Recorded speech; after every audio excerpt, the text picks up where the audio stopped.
Hi. So would you mind introducing yourself? Sure. My name is Miriam Nielsen. I'm currently a PhD candidate at Columbia University in Massachusetts. I study extreme hydroclimate events. Okay, cool. So can you talk like a little bit about your work and like your PhD project? Totally. I mostly use climate model data from climate models all over the world to investigate what's going to happen to extreme hydroclimate events like droughts and heavy precipitation in the future. So how likely we'll be able to end droughts in these places that are getting hotter and hotter? Are they going to get enough precipitation that will be able to alleviate the drought risk, or is that precipitation just going to come with all of its own risks, like extreme flooding?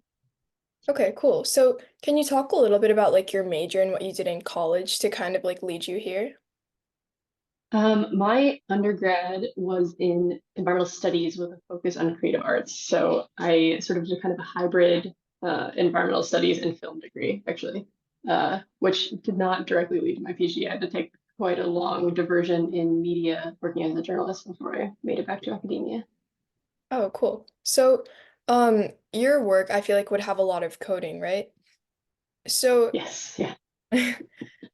so if you did you take any like computer science classes in college or did you kind of like self-teach yourself?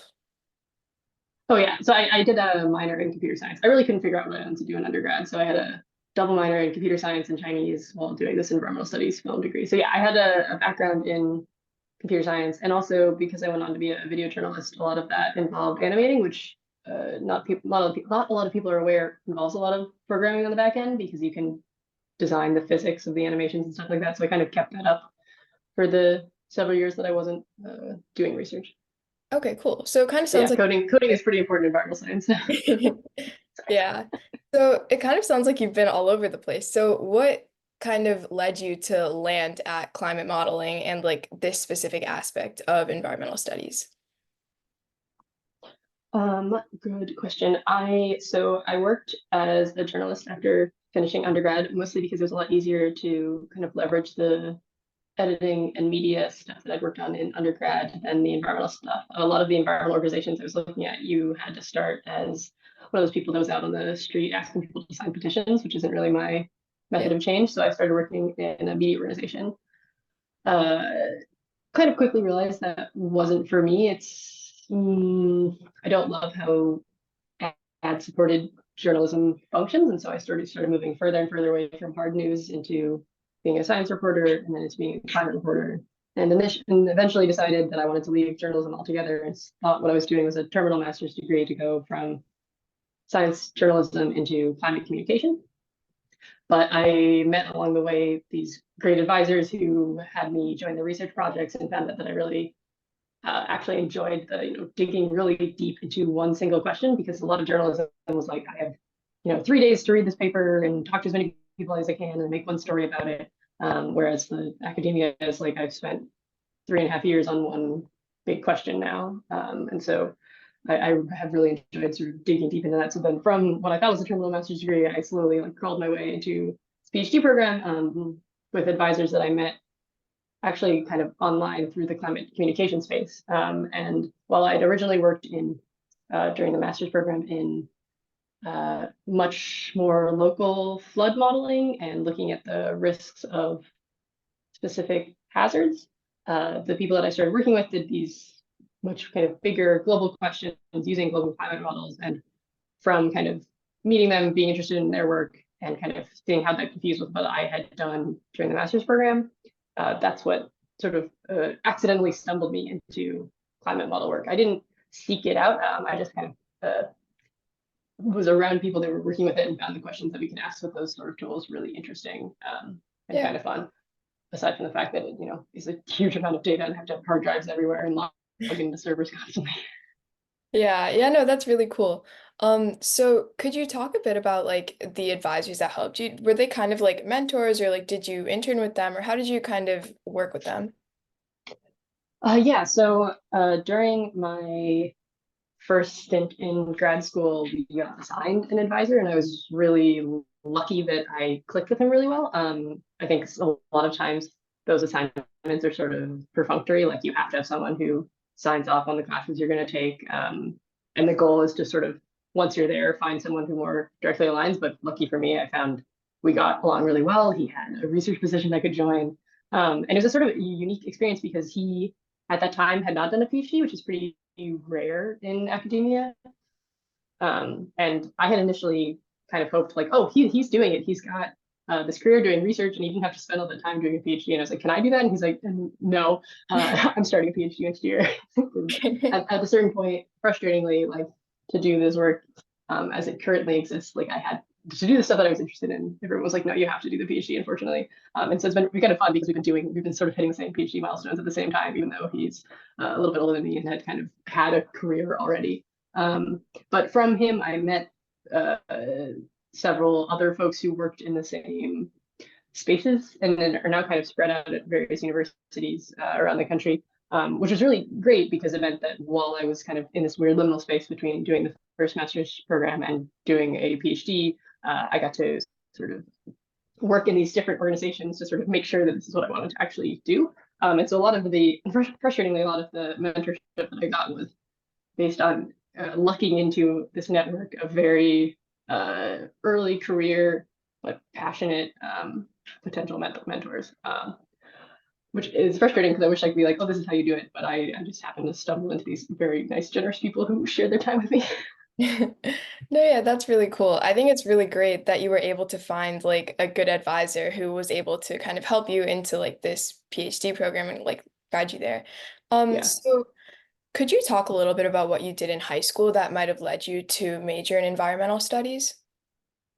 A little bit. I kind of joke that my parents sort of indoctrinated me from a very young age. I grew up in really rural Maine with parents that had composted my entire life, that were very active in political spaces. Like there's photos of me going to protests with them from a very young age. So it was sort of inevitable, I think. I also had a really phenomenal teacher in high school who taught the AP Environmental Science class that she took us out on my very first ever field work because she had a long time research project that she'd been doing since she was in graduate school, and she brought her students out to it was a marine ecology research project, and we basically counted snails off the coast of Maine.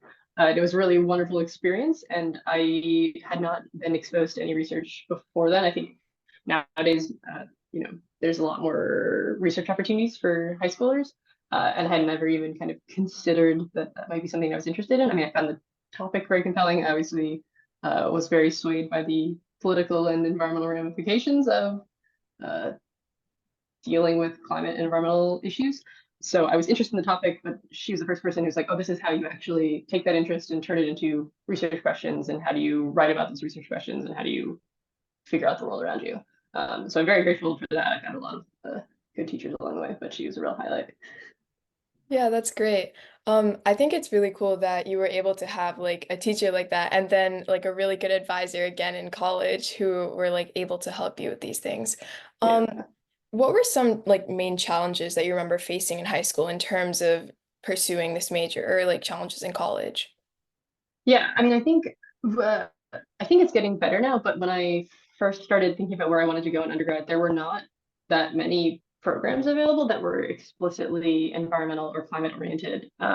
A lot of the schools that I was looking at, they were like, oh, well, you could take some physics classes here, you could take some biology classes here, and you sort of could build up this environmental curriculum. Fortunately, more and more universities are starting, or now it's well past the point that most university has some kind of environmental ecology program, and more are having specific climate programs. But folks that are slightly older than me or right around my age, like I can't think of any school that was doing a climate science program when I was entering undergrad. And so I sort of had to scramble a bunch of stuff together as it goes. Now though, like the university I'm at has built its own whole several climate majors and has a bunch of explicit climate focused master's and PhD programs. But that was the big challenge I remember, is being like, oh, so do I have to, should I focus on the physics of it? Should I focus on the biology of it? I had to pick which space, and I ended up not doing any of that and focusing on the communication side more than anything. But that was the real frustration I had, which hopefully fewer people have today. Yeah, for sure. I think like now climate like climate majors and like climate schools are much more like prominent in universities. So when you Mhm. were kind of like applying to like colleges or like when you like were choosing your major and stuff, what did you kind of do to overcome that challenge that like climate wasn't really a major? I mean, my solution, and I don't know that it's necessarily the right one, is I basically followed every single thing that was even a little bit interesting to me, which is why I ended up with this kind of like widespread of majors and minors in undergrad. And I think that uh, probably served me well, and that I have a lot of weird, highly specific knowledge bases that I can then pull from for the things. Like I did not realize that the undergrad in computer science minor was going to be so useful and so much more, probably more relevant to my day-to-day now than, many of the environmental science classes I took in undergrad. Um, so I mean, I do think the nice, for better or for worse, climate and environmental issues touch basically every topic. So regardless of what you're studying, you're probably going to find something that's deeply applicable. Um, Probably if I could do it again, I'd take a couple more physics classes. That would have just been a little bit more beneficial for me right now, but I didn't know that at the time, so I can't be too mad at my past self. Okay, cool. So, just out of curiosity, with your project, what are you finding? Do you use like AI models to do it, or how exactly does it work? I don't use a lot of AI, although you definitely could. I think there's some interesting questions, and I know my advisor is working on a few projects that involve machine learning. But what I do, at least like right now, the chapter that I'm working on for my thesis right now is taking observed soil moisture data, so data we can get from satellites, and looking at in these areas where we're seeing a drought. There's a drought event, and then you have a large influx of precipitation. So getting precipitation data also from satellite and from rain gauge measurements and looking at, how does the soil moisture respond after a heavy precipitation event? Seeing what that looks like in the real world, and then looking at do any of these general circulation, huge global climate models replicate that behavior? And there's a couple, issues there in that for observed data, we have much higher resolution, so we can see, the difference between, like if there's a parking lot in one area and a uh, field, an agricultural field in the other, you can see that, whereas we don't have that much resolution in the global climate model. So you're already dealing with these kind of comparing apples to oranges situation. But like, and do any of the models reasonably recreate this relationship between extreme precipitation and dry soil conditions? And then, if we find any models that do, when we crank up the temperature and see 1 degree, 2 degree, 3 degrees warmer, does that relationship change? And so hopefully trying to answer the question of, how worried about increasing severity of extreme precipitation events should we be in these places that are already really dry? So like an example I often use in like in the Western US, like in California, they've been in a drought for a very, very long time, but they still get these huge atmospheric rivers that dump tons and tons of water. And so suddenly you're in a place that is in a drought, but you're having to shovel water out of your roadway because it's so heavily flooded. Um, and what is the risk of that likely to look like in the future? Oh, Mostly in real life, that all that looks like is I have a bunch of data that I'm moving around and doing statistical models on. okay. Okay, that's cool. So you're kind of mainly focused on improving the models and making them like better at the predictions. Yeah, I mean, I'm doing like a comparison of seeing what models are doing a good job, and then kind of comparing one of the other parts of my thesis, looking at how irrigation affects that. So some models have irrigation more finely tuned, and so is that something that we can use to more accurately represent what we are seeing in the real world? So yeah, hopefully my research will be used to make the models a little better, but I'm not doing any of that. Yeah. Okay, cool. Okay, well, this has been really great. Just to kind of wrap up as a last question, what would be some advice that you would offer to high school students who are interested in pursuing like any climate field? Um, I think honestly, studying really broadly, as I said, climate touches everything, and the more well-rounded and the better you understand both the physics of what is happening to the planet, really important, but it's also, we know a lot about the science, like perhaps getting really in depth into exactly what's happening with the models isn't going to be the most useful in terms of responding to climate. So if you're really motivated by what you're seeing happening around in the world, it's probably useful to understand how are people responding to climate change, like looking at some of those social science courses as well. Because as useful as it is to know like exactly how much more it might rain in the future, it's also really useful to know like how are people going to respond to that and how can we help better protect people from those risks in the future. So I guess that's kind of my press for getting a well-rounded liberal arts kind of degree as opposed to necessarily spending too much time narrowly focused on, some kind of engineering solution. Yeah. Okay, great. Thank you. This has been really helpful. Your experience has been really cool, and I'm so glad that I got to hear it. Yeah, So of thank course. you Thanks for for joining talking. me today. Of course.